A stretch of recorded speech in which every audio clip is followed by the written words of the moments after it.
Hi guys, just wanted to share with you a little piece of software I just put together, and basically the purpose of it is to be able to convert one of these graphs that you can easily get from your MapMyRide, the Under Armour phone app that you use to track your rides, and then you can convert that into like a HUD speedometer on the right here.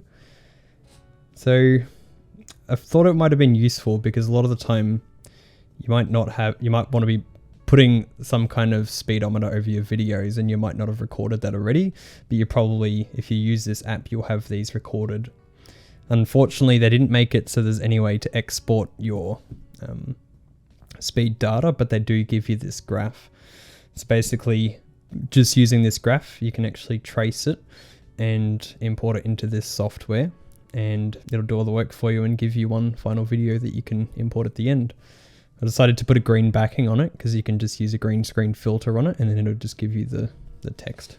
Basically, the first thing you'll have to do is basically just take a screenshot and then go into Illustrator and we'll have to trace it. So I'll just create a new project. Any size is fine. And then we're just going to grab our image and drag it in. And basically the next thing we're going to do is trace it. Now, when you're tracing it, you need to keep in mind that you can only do straight lines. We don't want any curves at all because I've only catered for linear acceleration, unfortunately. But the thing is, it's so fast and it's changing all the time that it doesn't really matter. So you can just do a quick rough trace of it. So press P, grab your pen tool, and then we're just going to click at each of the vertices in the line. Might actually help to turn your sensitivity down. Cool. So now that you've got your path, you can simply click on it using this selection tool.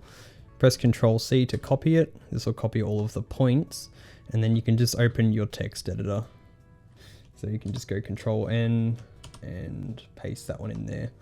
Now, when I was saying it only caters for points, it's because I was only able to interpret it when it said points equals, and then it would give you your first point, your second point.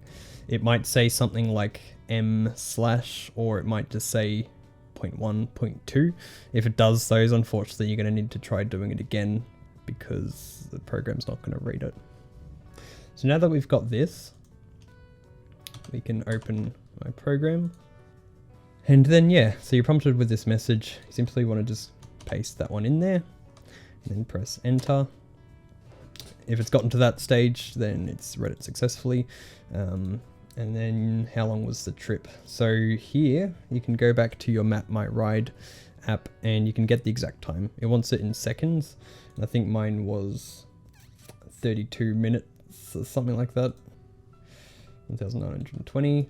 So then you'd paste that in. What was the frame rate? So this is because we're going to be importing it into a video. We can specify a frame rate. So I might just choose 30 for demonstration. And then what's the max speed that we reached?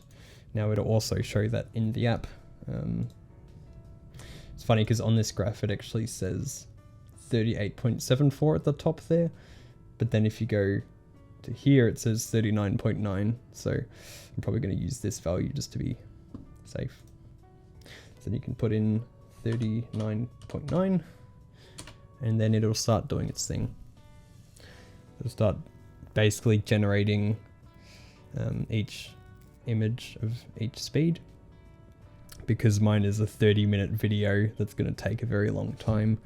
So I won't make you watch the whole thing. I've got one prepared already. So you'll end up with 2 more folders from where you started with. There'll be the temp folder, which contains all the images, and the export. So now when you open the export, it'll just show you a flow. So if I bring up the chart next to me, you can try and follow along and see how it kind of links up. So it's going down and then it accelerates all the way to its top speed, up to 39.9 it should reach. There it goes, and it's going back down just under 19. Yep. Up to 36. Yep. And then down to about 23-ish. Yep. And then, yeah, so that follows along all the way to the end. Now, because it does take quite a while for longer videos, what you can also do is just choose a shorter frame rate. or just choose a shorter duration. And then when you go to import it, you can just stretch it out and slow down this video to sync up, and it will still sync up fine because it's all linear. So yeah, that's my little project that I put together. Just probably spent a few hours on it today. And if you want a copy of it, just put a message below and I might update the description. But for now, I'm just going to keep it for personal use.